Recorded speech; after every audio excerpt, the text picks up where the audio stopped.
Welcome to this presentation on the role of architecture artifacts, presented by DeepLearn. Architecture artifacts play a pivotal role in the software development lifecycle.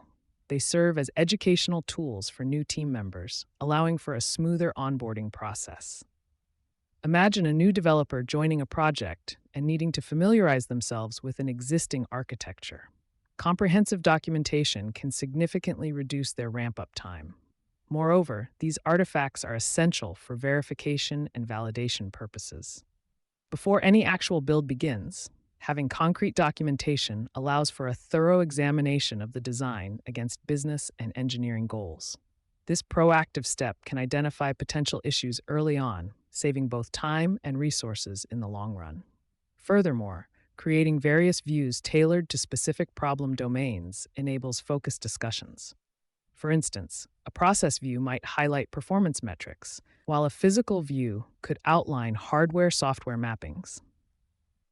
Each perspective provides insights that are crucial for stakeholders engaged in different facets of the project. The 4+1 view model is a foundational framework in software architecture that enhances our understanding by providing multiple perspectives.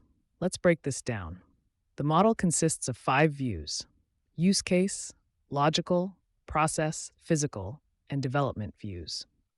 Starting with the use case view, it's all about the functionality the system offers and how it meets stakeholder needs. Think of this as the narrative that captures the system's interactions from the user's perspective.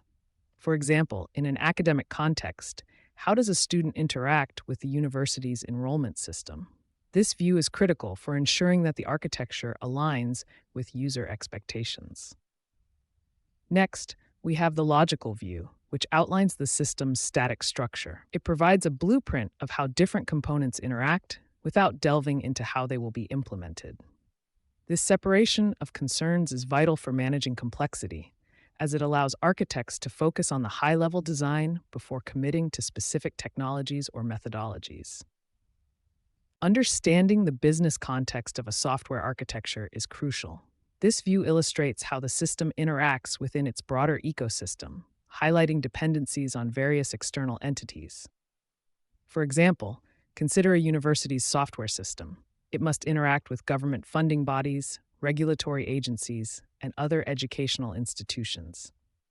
By mapping these relationships, we can gain insights into the ecosystem where the software will operate, which is particularly important for systems with high dependencies on external organizations.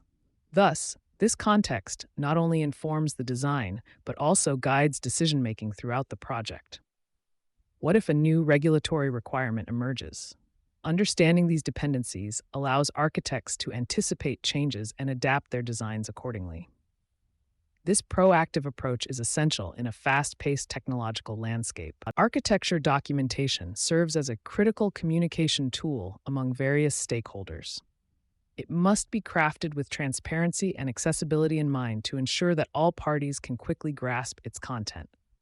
Imagine if a new architect joins the team. Without clear documentation, they might struggle to understand the existing architecture, potentially leading to misalignment in future development efforts. Furthermore, documentation should strike a balance between prescriptive and descriptive elements. For instance, while it can prescribe certain standards and constraints, it should also describe what has already been decided to provide clarity on the system's current state. How do we ensure this balance? Regular reviews and updates involving all stakeholders can help maintain this equilibrium, fostering a collaborative and informed environment. When it comes to architecture documentation, best practices are essential for ensuring effectiveness. Choosing the right notations to represent various architecture views can greatly enhance clarity. For example, while informal notations might be quicker to create and understand, they could also lead to ambiguities. In contrast, formal notations, though time-consuming, offer more precision and opportunities for analysis. So how do we choose the appropriate notation? It depends on the information we need to capture and the audience we're addressing. As a thought experiment, consider a complex system. Would a UML diagram suffice, or would you require a more formal architecture description language to elucidate intricate relationships? Moreover, architecture documentation should be iterative. As the project evolves, so too should the documentation. Regular updates not only keep the information relevant, but also reflect the current state of the project, enabling stakeholders to make informed decisions based on the latest data. In conclusion, effective software architecture documentation is invaluable. It serves as a bridge that connects a wide array of stakeholders, facilitating understanding and collaboration across diverse groups. By ensuring that documentation is clear, concise, and tailored to its audience, we can drive project success.